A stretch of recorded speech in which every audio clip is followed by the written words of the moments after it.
Olá, eu me chamo Karen, sou psicóloga e a proposta desse seminário, então, catarinense de avaliação psicológica, inclui um curso onde nós vamos conversar um pouco sobre o que é e quando deve ser realizada a avaliação psicossocial. Começando com definições básicas, então, desse processo.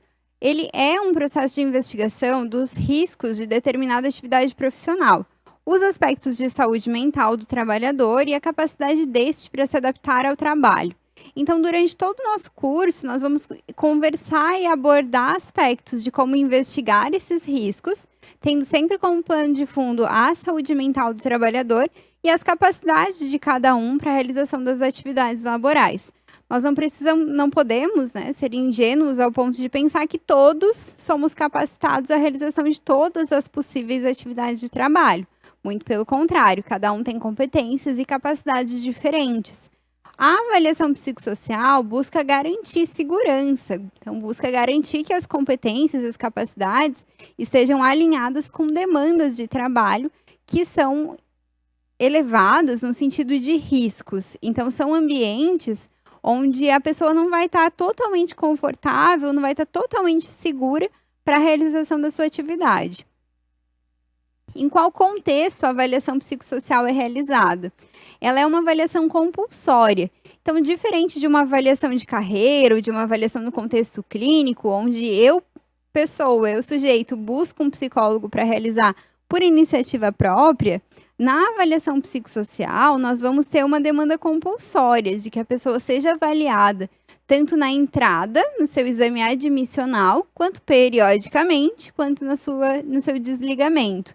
A norma regulamentadora, então algumas normas regulamentadoras, vão trazer essa especificação de que, então, é importante constar, é necessário constar no ASO, que é o atestado de saúde ocupacional, as condições psicológicas do colaborador para a realização de alguma atividade de risco.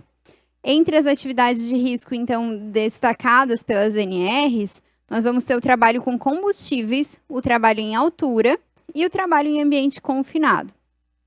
A orientação mais básica existente é de que o psicólogo, no papel de avaliador, então, preocupe-se com a observação das condições emocionais e psicológicas dos trabalhadores que, porventura, forem realizar alguma dessas atividades.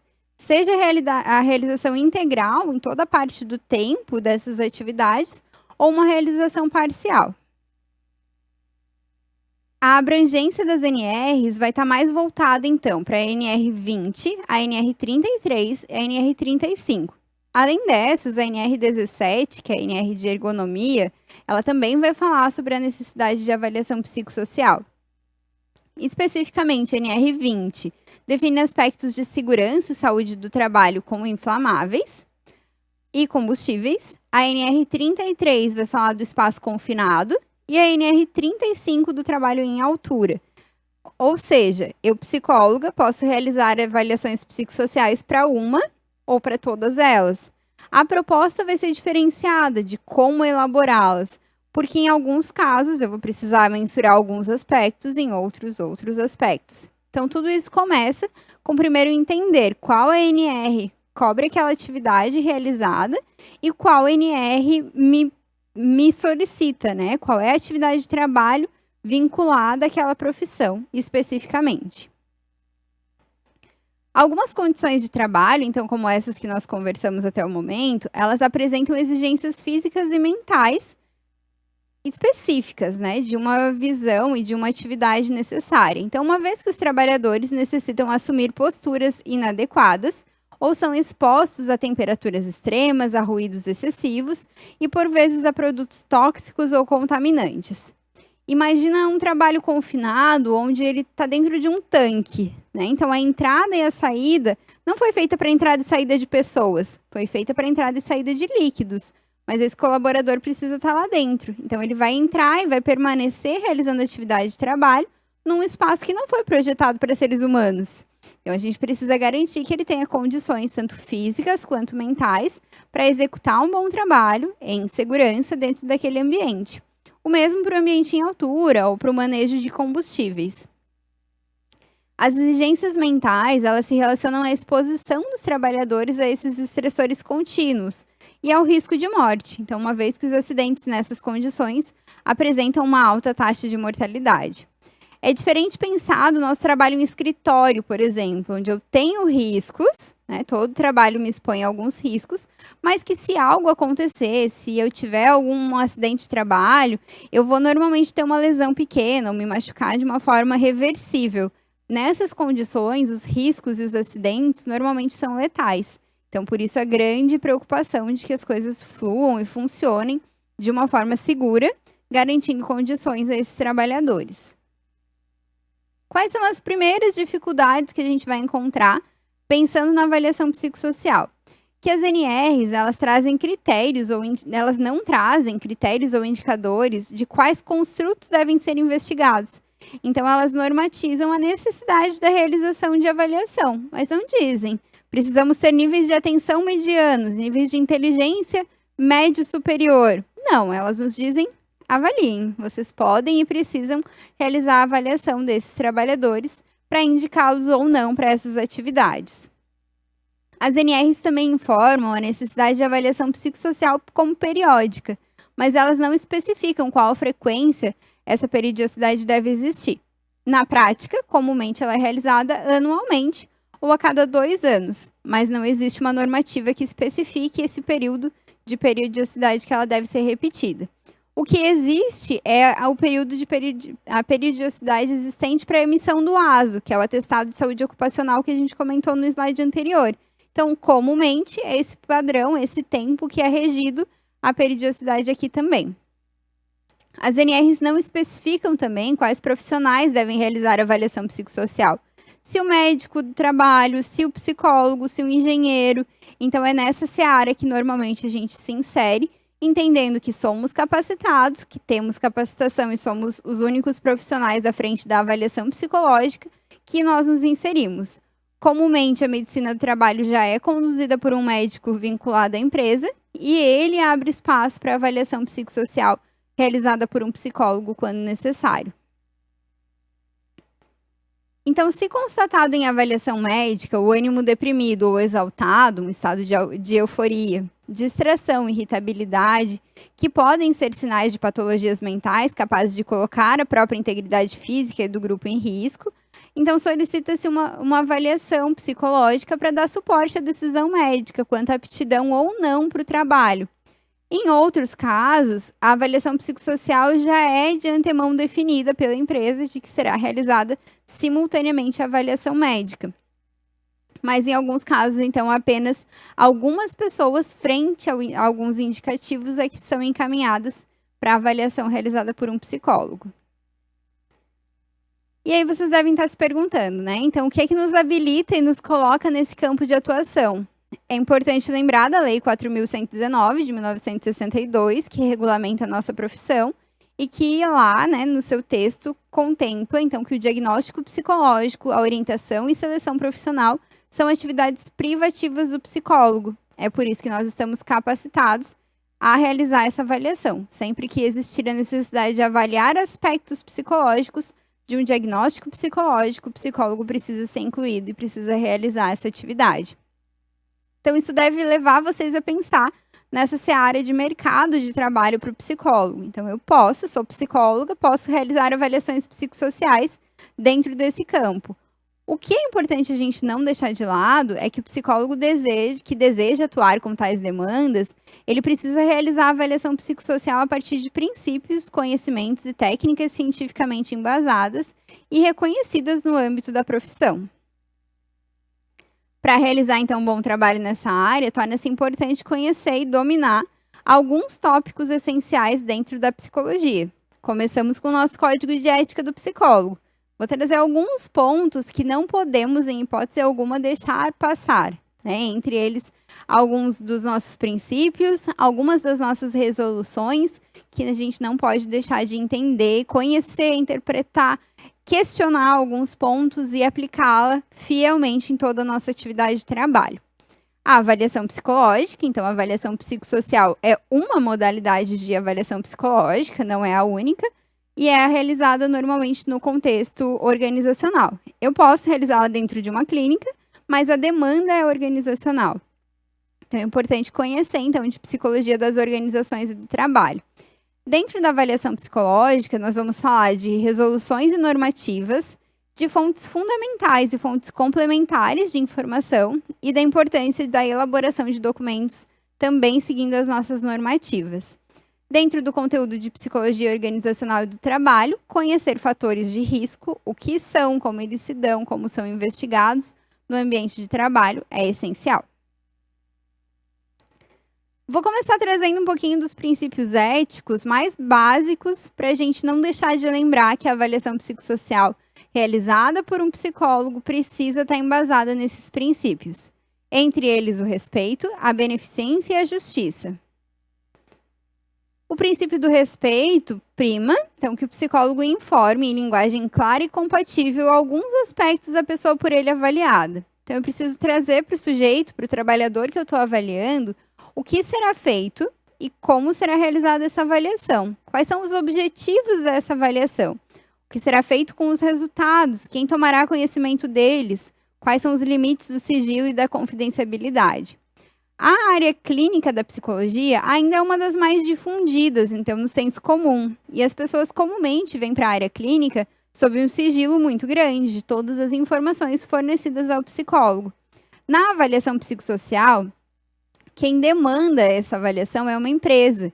Então, eu, trabalhador, não vou chegar no consultório de um psicólogo e dizer preciso de uma avaliação psicossocial para levar lá na minha empresa.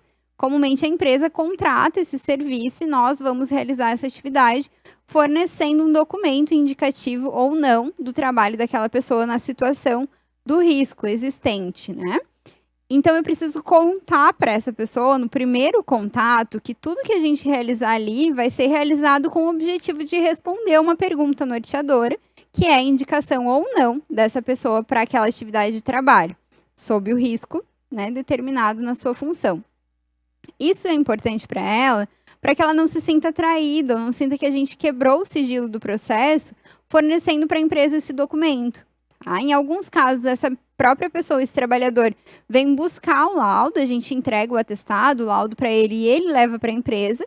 E em outros casos, a gente fornece para a empresa. Em ambos as situações, a gente tem a obrigação ética de dar uma devolutiva dos resultados para a pessoa. E ali muito mais detalhada do que o que eu forneço para a empresa. Para a empresa vai ser importante que eu indique ou não esse colaborador à atividade de trabalho. Ele normalmente vai ter curiosidade de saber qual foi o seu nível de atenção, quais são os dados de personalidade que foram significativos. Então, eu preciso, eticamente, fornecer essas informações para a pessoa em avaliação também. E um dado importante é incluir essa informação lá no contrato que eu vou fazer com a empresa. Lá no começo, quando eu me comprometo com a realização daquela atividade, eu preciso incluir isso. Que se eu vou lá fazer 100 avaliações psicossociais, eu preciso de 100 momentos individuais para a realização da devolutiva. Alguns testes eu consigo aplicar no coletivo, alguns eu preciso aplicar individualmente, mas a devolutiva obrigatoriamente vai ser individual. O princípio da beneficência, então, é onde a gente evita a maleficência, e alguns danos comuns que podem acontecer são o diagnóstico equivocado, então, onde eu indico uma pessoa que não estaria apta à realização de uma atividade, ou o contrário, eu não indico uma pessoa que estaria apta à realização da atividade. Esses são danos bastante significativos, onde a gente pode, inclusive, ser penalizado enquanto psicólogo, porque eu posso colocar uma pessoa numa situação de risco, onde ela não está capacitada para atuar. Ou posso dizer que ela não deve realizar uma atividade que ela poderia estar realizando. Documentos mal elaborados também são problemas bastante significativos. A gente tem normativas que nos dizem como elaborar, mas a gente precisa, enquanto profissional, incluir todo o conteúdo obtido por meio da avaliação. Então, somos responsáveis ativos pela elaboração desses documentos. Como nós vamos evitar esse tipo de problema? Então, lembrar que os benefícios precisam sempre ser maiores do que os danos, trabalhar com ênfase na maximização dos benefícios possíveis e minimização dos danos. Então, se eu estou frente a uma pessoa que está demonstrando ansiedade, angústia, sofrimento para a realização de uma testagem, eu preciso interromper. Eu preciso pedir para ela parar e dizer que a gente vai retomar num outro momento, se necessário. Eu não posso ficar forçando a pessoa a responder uma bateria de testes apenas porque está no meu cronograma. Eu estaria ferindo esse princípio, que é bastante sério.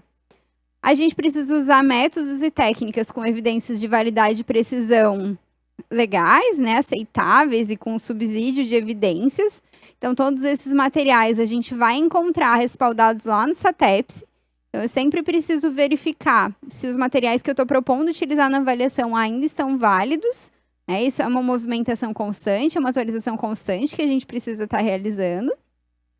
E o psicólogo deve ter conhecimento sólido, formação e treinamento na área em que ele está atuando.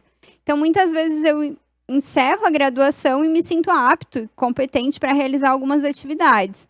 Mas, normalmente, os primeiros trabalhos que a gente assume, as primeiras atividades que a gente se compromete em realizar, eu preciso de uma supervisão muito próxima. É similar ao que a gente faz nos estágios? Sim, mas nesse caso, eu sou a psicóloga responsável. É o meu CRP, a minha assinatura lá. No estágio, a gente tem um supervisor que está por perto, né, e que faz essa responsabilização técnica. Quando eu sou o profissional responsável, eu preciso garantir que eu tenho condições, uma formação sólida e conhecimentos sólidos para realizar aquela atividade. Então, uma dica importante, né? A contratação de supervisões, quando são os meus primeiros trabalhos, pode ser uma alternativa. E também o trabalho em equipe, né? Eu não preciso assumir sozinha um conjunto de avaliações psicossociais ou mesmo uma avaliação psicossocial. Eu posso trabalhar com outras pessoas e ir me apropriando gradativamente desse conhecimento. Começar com partes mais simples, aos poucos ir acompanhando a questão da análise, a elaboração dos resultados, e aí sim ir me sentindo mais seguro e mais pronto para a realização desse processo. Outro princípio importante que eu elenquei para a gente conversar um pouco é o princípio da justiça.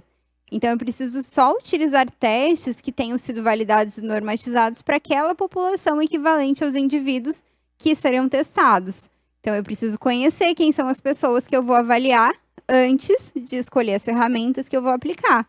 Qual é a idade, qual é a escolaridade, quais são as atividades que aquela pessoa vai executar, para que eu possa escolher essas ferramentas. Normalmente, quando uma empresa contrata avaliação psicológica, avaliação psicossocial, eles têm um grupo de funcionários não tão heterogêneo, né? Então, eu tenho não tão homogêneo, é um grupo comumente heterogêneo, com pessoas ali de 18 a 70 anos.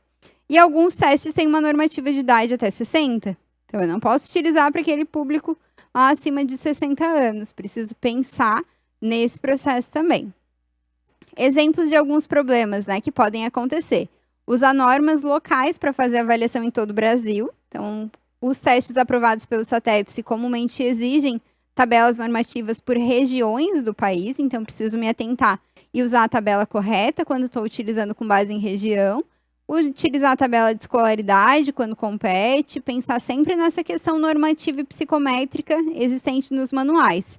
Então, não adianta só conhecer o teste, eu preciso ler o manual, entender o manual, não pular as tabelas, né? O que a gente fala que o psicólogo normalmente não tem uma afinidade tão grande com os números, mas sempre que a gente vai fazer a avaliação psicológica, eu preciso conhecer e saber interpretar tudo que está dentro daquele manual do teste que eu vou utilizar. E é importante também a gente dar o tratamento igualitário no processo de testagem a todas as pessoas envolvidas. Preciso seguir a padronização dos testes e fornecer condições iguais para todos que forem participar.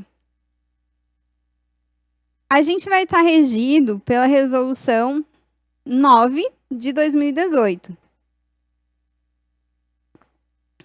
É importante lembrar, então, que essa é a resolução que estabelece as diretrizes da avaliação psicológica no nosso exercício profissional e também a resolução que regulamenta o sistema de avaliação de testes psicológicos, que é o SATEPS. Então, imagino que eu esteja batendo nessa tecla com bastante ênfase e algumas pessoas estejam incomodadas, né? O que é o SATEPS? É um dos pontos que a gente precisa ter como favoritos lá na nossa aba de navegação na internet.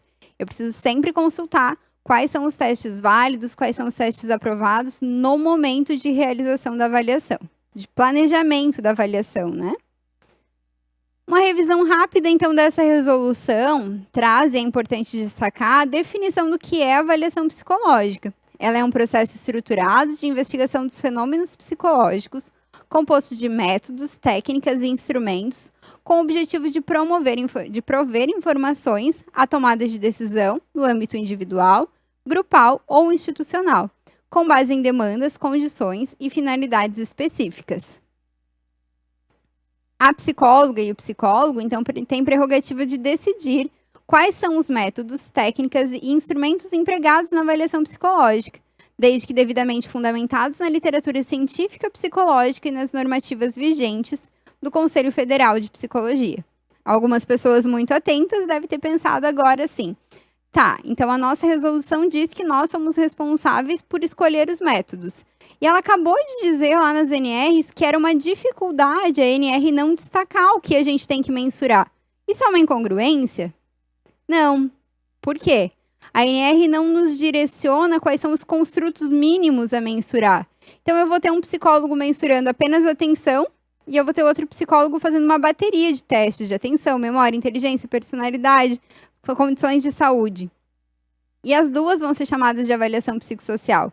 Então, o importante dessa resolução é lembrar que a gente tem competência e está embasado legalmente para escolher as nossas ferramentas. E isso é essencial, porque eu, psicóloga, preciso dominar as ferramentas que eu vou utilizar. Então, eu posso conhecer um teste de atenção, eu posso conhecer 5. E eu preciso escolher, dentre eles, qual eu vou aplicar naquela avaliação psicossocial. O que é importante, que facilitaria o nosso processo, seria a NR ser um pouco mais clara no sentido de abordar quais construtos obrigatoriamente precisam ser mensurados. O que a nossa resolução diz é que, para a mensuração daqueles construtos, daqueles fenômenos, nós somos responsáveis pela escolha dos instrumentos. Somos responsáveis pela escolha e pela consequência da interpretação, então, do que faremos com os resultados advindos desse instrumental, né? No artigo 2, essa mesma resolução nos diz que durante a realização da avaliação psicológica, o psicólogo e a psicóloga devem basear a sua tomada de decisão obrigatoriamente em métodos ou técnicas ou instrumentos psicológicos reconhecidos cientificamente para o uso da prática profissional do psicólogo e da psicóloga. São, então, as fontes fundamentais de informação, podendo, a depender do contexto, recorrer a procedimentos e recursos auxiliares, como fontes complementares de informação. Quais são eles, então? O que são fontes fundamentais e o que são fontes complementares? Aqui a gente vai ter um tripé, composto por testes psicológicos, entrevista e observação. Não tem como fugir na avaliação psicossocial minimamente de testes psicológicos e entrevista. Eu preciso aplicar alguns instrumentos e preciso entrevistar as pessoas que estão passando por esse processo. A observação pode ser sistemática, eu posso seguir um protocolo de observação, ou eu posso fazer assistematicamente durante a entrevista e durante a aplicação de testes. A entrevista, normalmente, quando a gente fala de anamnese, vem em mente aquele roteiro bem estruturadinho que a gente aprende na faculdade. Mas todo o roteiro de anamnese também pode ser reformulado. E deve, né? Que a gente precisa pensar em quais aspectos são essenciais para essa avaliação. Talvez eu não precise investigar com tanta ênfase como nos modelos clínicos, a história infantil de vida dessa pessoa. Com que idade ela começou a falar, com que idade ela começou a dormir sozinha, como é que era o sono dela na infância. Provavelmente eu possa deixar essas investigações à parte, vão surgir se necessário, mas eu preciso investigar aspectos do momento atual vinculados à atividade de trabalho. Então, é importante a gente não usar um modelo qualquer de anamnese e de entrevista. Eu preciso responder a objetivos vinculados à avaliação psicossocial. Para isso, a escolha dos nossos testes, lembrando sempre que eles precisam estar aprovados pelo CFP e eu consigo acesso a quais são os testes aprovados pela plataforma do SATEPSE. E a entrevista precisa ser realizada também com foco no nosso objetivo principal. Como fontes complementares, nós vamos ter técnicas e instrumentos não psicológicos que possuam respaldo na literatura científica da área e que respeitem o nosso código de ética e as garantias da legislação da profissão. Isso quer dizer que eu posso usar um instrumento não exclusivo para psicólogos, que possa ser compartilhado talvez com uma equipe multidisciplinar. Vou aplicá-la junto com um técnico de segurança de trabalho, vou aplicar junto com um médico do trabalho. Então, eu posso fazer uso dessas ferramentas, desde que elas respeitem, então, o nosso código de ética também e tenham um respaldo científico para o seu uso. Os documentos técnicos, então, também podem ser utilizados, tais como protocolos ou relatórios da equipe multidisciplinar. Posso acessar a ficha de saúde desse colaborador, posso solicitar os exames de saúde que ele já tenha realizado, para poder fazer uma análise mais robusta sempre que necessário.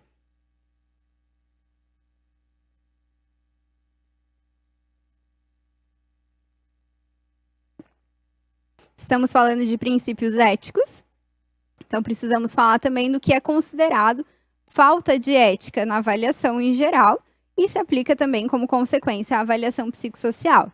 Então, a utilização de testes psicológicos com parecer desfavorável, o que constem na lista de testes psicológicos não avaliados no site do SATEPS, salvo para casos de pesquisa na formação e da legislação vigente, e do ensino com objetivo formativo e histórico na psicologia. Então, na prática, fui contratado por uma empresa para fazer avaliação psicossocial, não posso utilizar nenhum teste que não esteja lá na lista do SATEPS como aprovado, como validado. Se ele aparecer como desfavorável ou ainda não avaliado, não posso fazer uso. Aspectos essenciais, então, para a gente conhecer dentro da avaliação psicológica e da avaliação psicossocial são algumas definições. Quando vocês forem se debruçar na literatura, e alguns já tenham talvez feito isso durante seu processo de formação, em busca de dados do que são fatores psicossociais ou o que são riscos psicossociais, vocês vão se deparar com uma literatura diversa e não vão encontrar um consenso de definição para o que são os riscos psicossociais ou mesmo o que é a avaliação psicossocial. Então, eu trouxe para vocês referências válidas, tanto elaboradas pela Organização Internacional do Trabalho, quanto o que está publicado nas NRs, mas é importante saber disso, então não existe um consenso na literatura. Atualmente, muitos pesquisadores buscam mais consolidação nesses dados, né? Termos diretrizes mais rígidas e mais específicas para tais definições, justamente para evitar aquele problema que eu comentei com vocês, de a gente ter um psicólogo aplicando um teste de atenção e dizendo que está fazendo uma avaliação psicossocial, e tendo outro psicólogo aplicando uma bateria gigantesca de testes, às vezes até extensa demais, preocupado com uma cobertura de todos os construtos, já que isso não é tão bem delineado na literatura.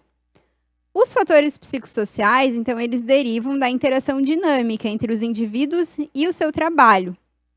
Logo, a gente não pode pensar em fazer uma avaliação psicossocial focada ou só no indivíduo ou só nas condições da empresa. Lembrando que esses dois pontos são vinculados pelo ponto social. Então, a gente precisa vincular tudo isso, avaliar tudo isso e ter uma integração de informações com qualidade também.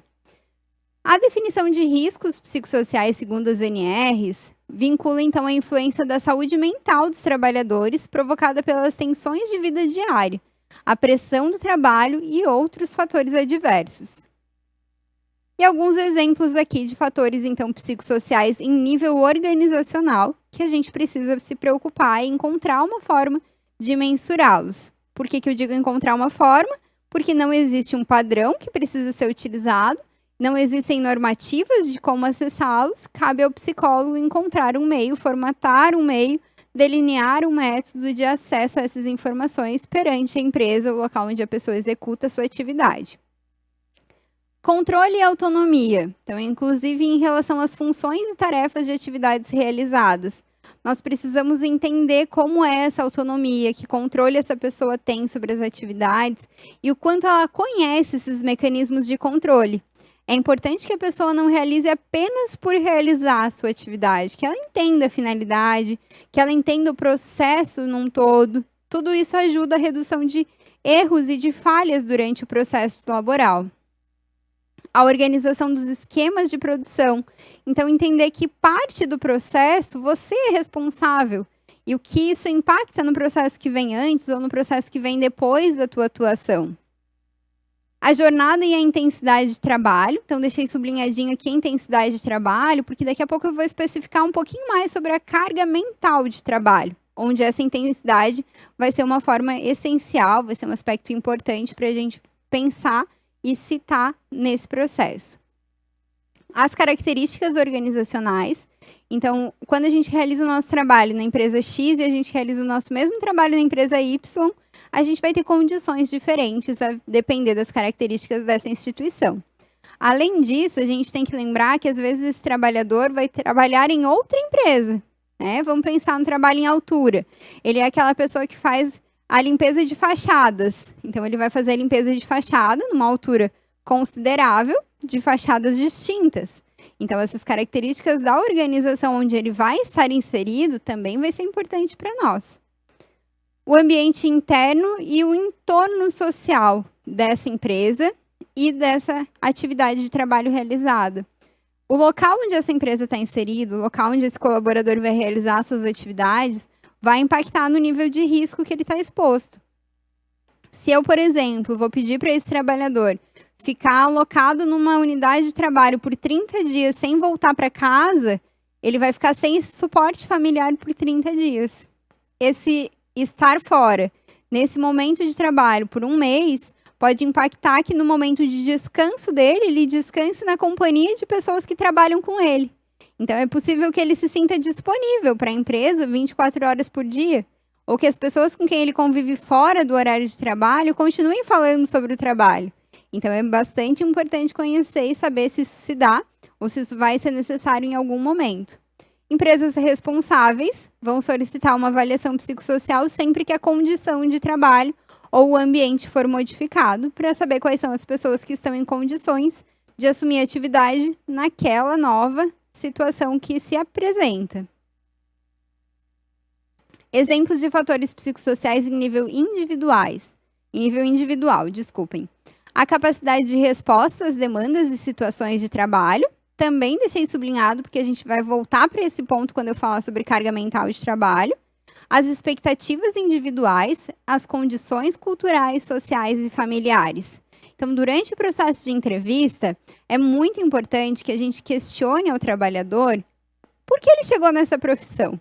Como é que a carreira dele se deu e o que levou ele a essa atividade de trabalho. Algumas vezes a gente vai perceber que a família já está vinculada àquela mesma área, que ele conhece ou admira trabalhadores daquela área, e muitas vezes as pessoas não vão entender que são responsáveis pela sua carreira.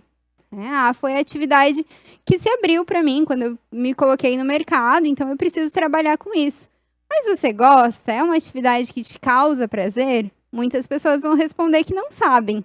Então, nos cabe também mobilizar essa reflexão, esse entendimento de que carreira é algo construído por nós. São escolhas que vão nos levando a determinadas atividades laborais e que podem ser repensadas a qualquer momento de vida. Algumas variáveis individuais, elas interagem com os fatores organizacionais e podem implicar, então, vivências tanto positivas quanto negativas. Aqui a gente não vai ter delimitações específicas. A idade, por exemplo, é uma variável individual que vai interagir com esses outros fatores. Quer dizer, então, que eu tenho uma idade melhor para realizar um trabalho de risco? Não, mas eu preciso investigar se aquela idade que o sujeito possui contribui ou prejudica a realização daquela atividade. Eu vou ter pessoas com 20 anos favoráveis, né, com maior maleabilidade, talvez maiores condições físicas, e pessoas com 20 anos com imaturidade ou com condições que colocam ela num risco maior, que não vão entender o que significa realizar um trabalho num ambiente confinado, por exemplo, ou que não vão se preocupar tanto com o cinto de segurança no trabalho em altura. Isso não quer dizer que existe uma idade, então, que é melhor ou uma idade que é pior, mas são fatores que eu vou precisar observar durante a avaliação. O gênero, a escolaridade, a autoconfiança, os traços de personalidade, a competitividade, dentre outros. Então, as exigências de trabalho e as condições daquele trabalhador precisam ser avaliadas. Cuidado, então. A avaliação psicossocial, assim como toda avaliação psicológica, e vocês devem estar ouvindo falar disso o congresso todo, o seminário todo, né? Ela é complexa. Então, a gente não pode colocar uma lente, né, no olhar para avaliação psicológica dizendo, é uma coisa simples, vou aprender como fazer e vou executar sempre da mesma forma. Não, ela é realizada com foco muito complexo e envolvendo variáveis distintas. Então, se eu foco apenas nas questões organizacionais ou apenas nas questões individuais, eu vou correr um risco gigante de subestimar a interação promovida pelo trabalho. Logo, eu não posso aplicar instrumentos que não conversem entre si. Se eu aplico alguns instrumentos de variáveis individuais e outros organizacionais e não faço essa relação de informações, essa integração de dados, tanto qualitativos quanto quantitativos, eu não vou ter um resultado de qualidade. Eu vou chegar em resultados parciais que não atendem à minha necessidade final de dizer se aquela pessoa é indicada ou não para a realização daquela atividade de trabalho. E agora vocês devem estar se perguntando, ok, e como fazer então? Você vai trazer alguma ideia, alguma sugestão de como aplicar, como conduzir uma avaliação psicossocial? Não, não vou dizer para vocês como fazer. Não quero que vocês peguem um modelo pronto ou uma receita de bolo que diga exatamente como deve ser feito, porque não existe uma forma única e não existe uma forma aplicável a todos os contextos. Então, o primeiro passo é saber onde e para quem eu estou realizando essa avaliação. Qual é a condição de trabalho? Vou mapear esse espaço, vou mapear essa condição. E aí sim vou pensar em como fazer a minha avaliação. Então, o que eu vou trazer hoje para vocês no nosso curso é como ela tem sido feita, tá? Então, como as avaliações têm sido conduzidas nos últimos 5 anos, talvez um pouquinho mais, e algumas possíveis ferramentas, algumas possíveis estratégias. Lembrando sempre que é de responsabilidade do psicólogo tanto fazer a consulta dos instrumentos que ele vai utilizar, quanto a escolha daqueles instrumentos. Logo, a nossa primeira pergunta não deve ser qual instrumento utilizar, e sim com qual finalidade.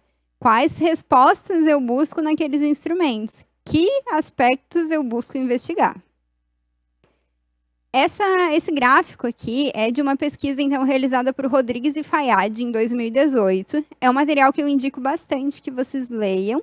Traz informações bastante significativas e reflexivas, inclusive, sobre esse processo realizado no contexto, então, das NRs.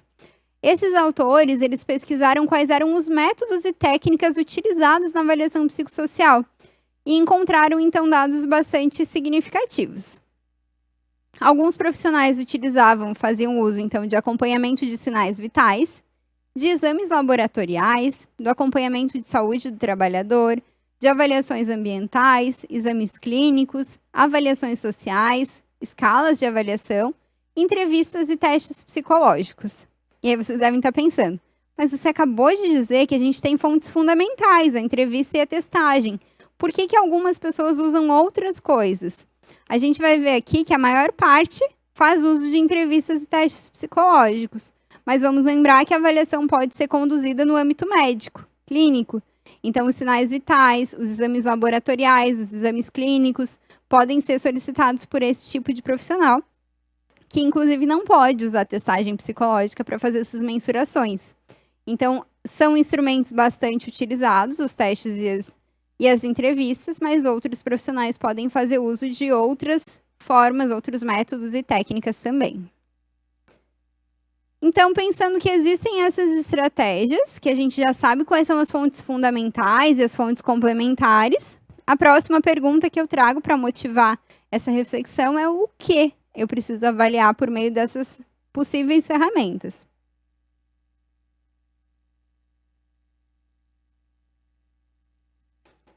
São alguns aspectos importantes que a gente vai precisar tomar essa decisão no planejamento da avaliação, de o que incluir nesse processo. Então, entre eles, os aspectos cognitivos, de atenção, memória e inteligência. Então, o que eu preciso definir na entrada? Quais são os valores que talvez conduziriam a uma necessidade de investigação mais aprofundada? Quais são os valores que talvez me levariam a pensar na não indicação dessa pessoa à realização daquela atividade? Inteligência é sempre um ponto que levanta algumas indagações, né? Por que inteligência? Porque eu vou capacitar essa pessoa a resolver problemas num ambiente onde normalmente ela não tem como pedir auxílio. Ela precisa resolver quando algo acontece, sair daquele espaço em tempo hábil para evitar que um dano, né, aconteça. Para isso, ela precisa estar muito atenta e ela precisa ter memorizado algumas atividades ou algumas estratégias. Então, é importante que eu faça essa mensuração para garantir que essa pessoa tem condições mínimas e adequadas de realização daquela atividade. Os fatores de personalidade. Algumas pessoas já brilham o olhinho, né? Aprendi teste de personalidade na faculdade, vou poder usar? Posso, mas preciso saber para quê, né? Com qual finalidade. Então, aspectos importantes de mensuração nos fatores de personalidade são a instabilidade emocional e a manifestação de raiva.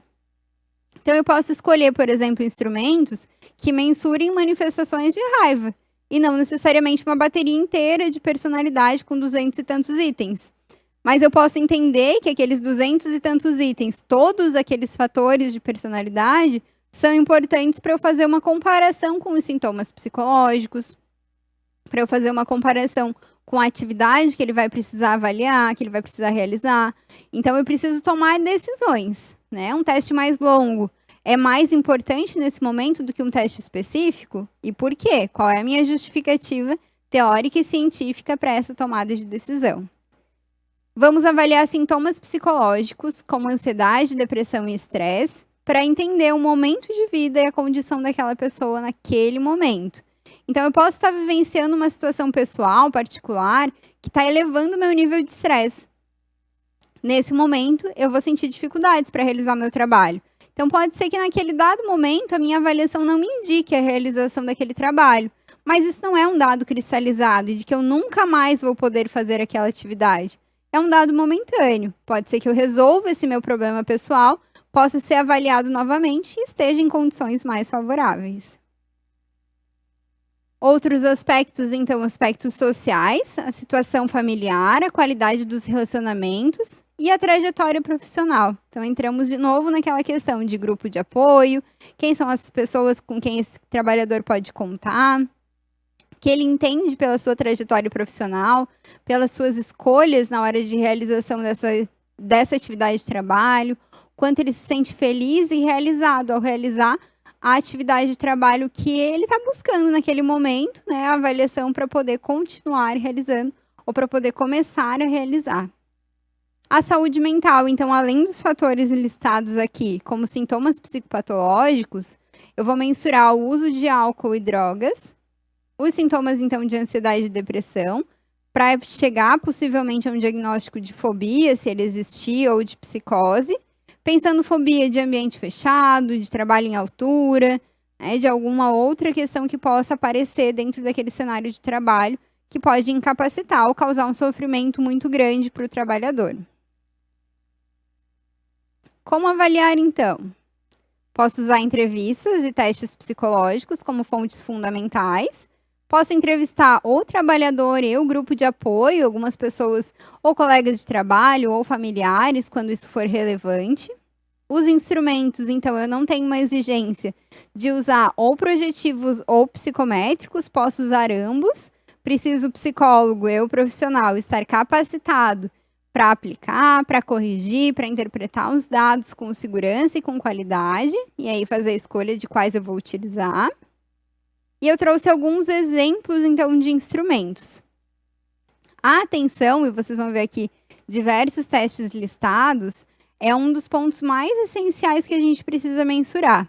O problema é que cada um desses testes vai por um caminho um pouquinho diferente. Então, eu vou ter atenção concentrada, 2 testes ali apresentados, atenção difusa, dividida, alternada, e eu faço essa avaliação periodicamente. Então, anualmente, eu aplico esse mesmo teste na pessoa que está vindo. Eu coloquei aqui na lista, então, o teste bateria rotas, que é um teste também para atenção, que surgiu há pouco tempo, é um teste bem recente, novo, recentemente aprovado pelo SATEPS, que acaba vindo como um coringa para a gente nesse processo de evitar a aplicação dos mesmos testes a cada ano. Então, aprender um teste novo e surpreender avaliando com testes diferentes é bastante importante e significativo. A gente vai ter testes de memória, como o TPIC, por exemplo, testes de inteligência não verbal, como o G36, a escala dos pilares de resiliência, a escala de avaliação da impulsividade, que é o ESAV, então é um dos fatores de personalidade que eu posso avaliar diretamente, ao invés de aplicar o teste de personalidade num todo.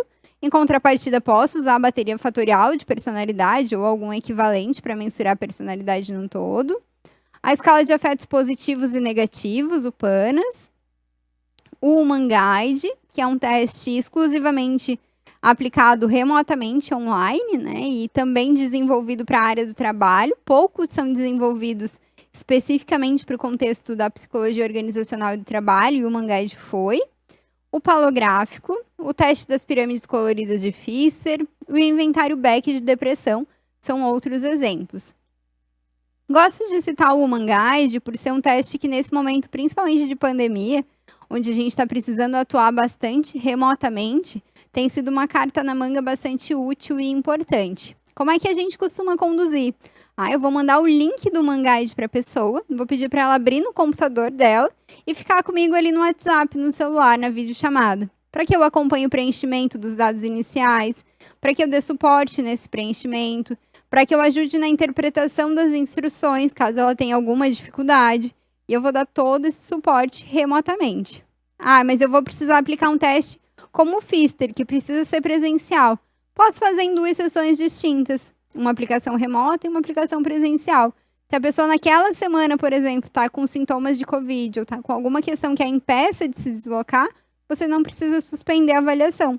Pode conduzir uma parte dela remotamente. E os complementos que a gente já vem comentando desde o início, né? Mapear a atividade de trabalho, conhecer as condições de trabalho, a identificação de possíveis fatores de risco psicossocial. Um dos fatores possíveis de risco, que não apareceu até agora, mas que eu venho sinalizando que a gente ainda ia falar sobre ele, é a carga mental de trabalho. A carga mental é o construto que eu estudo desde o mestrado e dou continuidade agora no doutorado, na busca da elaboração de um instrumento que nos permita mensurá-la. Todo trabalho tem exigências tanto físicas quanto mentais e sociais. E a gente precisa conseguir se apropriar desse nível de exigência para poder dizer se a pessoa que está realizando naquele momento está em risco ou não, em virtude do nível dessa carga de trabalho. Pensando em carga física, né? Quanta condição eu tenho de levantamento de peso? Eu vou saber disso ao levantar o peso. Né? Preciso que tu transporte essas caixas daqui até o 3º andar. Eu posso olhar para aquela quantidade e pensar no quanto aquilo vai me desgastar, se consigo ou não consigo. Se existe algum fator, né, que vai possibilitar isso. É colocar num carrinho, é colocar no elevador, eu preciso levar. Né, colocar nos meus braços e levar fisicamente aquilo. Então, fisicamente, é um pouco mais fácil de a gente ter esse dado. O mental é subjetivo, é abstrato. Então, a gente precisa objetivar e quantificar. O que é, então, entendida? Como é que é entendida a carga mental de trabalho? Ela é o produto da relação entre exigências ou requisitos para a realização de determinada atividade de trabalho e a capacidade de resposta do trabalhador. Então, vocês vão lembrar que a gente sublinhou esses detalhes ao longo da apresentação. Essa relação, então, ela pode ser afetada por variáveis individuais, ambientais e ocupacionais que antecedem o fenômeno da carga mental, as quais podem, então, os indivíduos estarem expostos ou não. E aqui a gente tem um gráfico para ficar um pouquinho mais fácil de interpretar o que isso quer dizer. As variáveis antecedentes que nós temos podem ser, então, individuais, ambientais ou ocupacionais. E elas podem afetar ou não as pessoas, os trabalhadores. Exemplo de variável individual é ter filhos ou não, ser mãe ou pai. É uma variável que pode ou não me afetar, desde que eu tenha ou não tenha filhos. Mesmo que eu tenha, isso pode afetar o meu trabalho ou não. Então, são aspectos que a gente vai precisar mensurar por meio de uma entrevista, possivelmente na entrada dessa avaliação. A carga mental propriamente, então, é uma analogia que nós podemos fazer com uma balança. Quanto mais capacidades eu tenho, mais exigências eu dou conta de responder. Se essas exigências são mais altas do que as minhas capacidades, eu vou entrar no estado, então, de sobrecarga. Eu vou estar sobrecarregada. Seja por questão de tempo, de competências técnicas, de habilidade. Quando eu preciso fazer mais do que eu consigo, eu vou ter uma grave saúde mental, possivelmente. E o contrário também, que é aquele aspecto que eu citei num outro exemplo. Quando eu tenho muita capacidade, mas a atividade exige muito pouco de mim. Então, eu vou entrar no piloto automático e isso pode reduzir os meus níveis de atenção e também causar algum agravo à saúde, sem falar na monotonia, né? No risco de fadiga por baixo exercício. As dimensões, então, da carga mental, estudadas e elaboradas nesse modelo, são capazes de mensurar aspectos cognitivos, afetivos, psicossociais e organizacionais. E quando que essa carga é um risco, então, para o colaborador, para o trabalhador? Quando as capacidades e as exigências são incompatíveis. O ideal é que a gente esteja naquela linhazinha do meio ali, né? No equilíbrio. O que também não é constante, não é o tempo todo que eu estou em equilíbrio. Eu posso ter oscilações, mas o ideal é que eu passe a maior parte do tempo com capacidades e exigências equiparadas. Sempre que existir o contrário, ou muita capacidade ou muita exigência, eu vou ter ou sobre ou subcarga. E isso é um risco para a nossa saúde. Então, é importante também conhecer desses dados. E conhecer isso, né, nos possibilita fazer essa avaliação com mais qualidade, com mais competência e chegar a algum possível resultado. Podemos indicar, então, que esse colaborador tem necessidade de autopreservação e níveis elevados de autoestima. Então, por meio de uma mensuração do nível de autoestima, eu identifiquei que ele tem capacidades para autopreservar a sua vida. Isso parece importante? Sim, bastante. Necessidades e comportamentos mais ponderados. Tem elevados níveis de autocontrole. Então, ele vai se controlar com maior facilidade na realização de atividades. Tem percepções mais positivas frente a situações estressores. Tem indicadores elevados de otimismo, bem importante também. Tem sentimentos de pertencimento ao grupo. Quando eu sinto que eu pertenço a um grupo, que eu faço parte, a tendência é que eu queira preservar não só a minha vida, mas o todo, que eu me preocupe com os demais. Então, são todos indicadores favoráveis para eu indicar essa pessoa para essa atividade de trabalho num ambiente de risco. E alguns indicadores desfavoráveis. Então, índices de baixa tensão, índices elevados de estresse ou de ansiedade, depressão, baixos índices de conscienciosidade. Então, vocês vão ver que a conscienciosidade é uma dimensão, é uma faceta lá do teste de personalidade. Então, baixos índices de preocupação com a qualidade de trabalho pode impactar um trabalho de risco. Baixos índices de estabilidade emocional também podem impactar que a pessoa tenha dificuldades para a realização de alguns trabalhos em alguns ambientes de risco. A nossa conclusão, então, vai ser a elaboração de um documento, tanto um laudo quanto um atestado. Com base, então, no material coletado, nós vamos apresentar se esse colaborador é indicado ou não para a realização daquela atividade de trabalho. É importante lembrar, eu não posso encerrar o curso sem trazer esses pontinhos, né, de lembrança e de recordação, de que você é responsável pela avaliação, então, quando você se compromete em realizá-la. Caso você não se sinta seguro para realizar qualquer uma das etapas, busque supervisão. Não estou segura para escolher os instrumentos, mas sei que eu posso corrigir, que eu posso interpretar os dados, mas estou insegura, estou colocando muita coisa aqui e preciso reduzir, pelo custo, pelo tempo, para não desgastar a pessoa que vai responder a avaliação. Busque supervisão, busque ajuda para fazer essa escolha, para refletir. Às vezes você só precisa falar com alguém sobre os pontos que você tem. Ah, por que eu escolhi esse? Por que eu escolhi esse? Por que eu não posso abrir mão desse? Então, juntos, às vezes, no momento de supervisão, você consegue tomar essas decisões de uma forma mais assertiva. Ah, eu tenho dificuldades para integrar os dados. Sei aplicar, sei corrigir, mas estou com dificuldade para elaborar o documento. Então, busque um auxílio e um suporte para realizar esse trabalho com ética e com bastante qualidade. Gosto de lembrar também que você não precisa fazer tudo sozinho. Existem equipes que já realizam avaliação psicossocial, que você pode aos poucos ir se inserindo nesse processo. É importante se capacitar para o raciocínio avaliativo e para o uso da testagem. Então, elaborar esse raciocínio. O que eu preciso responder? Quais são os construtos que eu vou buscar investigar? E qual a testagem mais adequada e que dado eu vou obter dessa resposta? Não desconsidere nenhum dos pontos.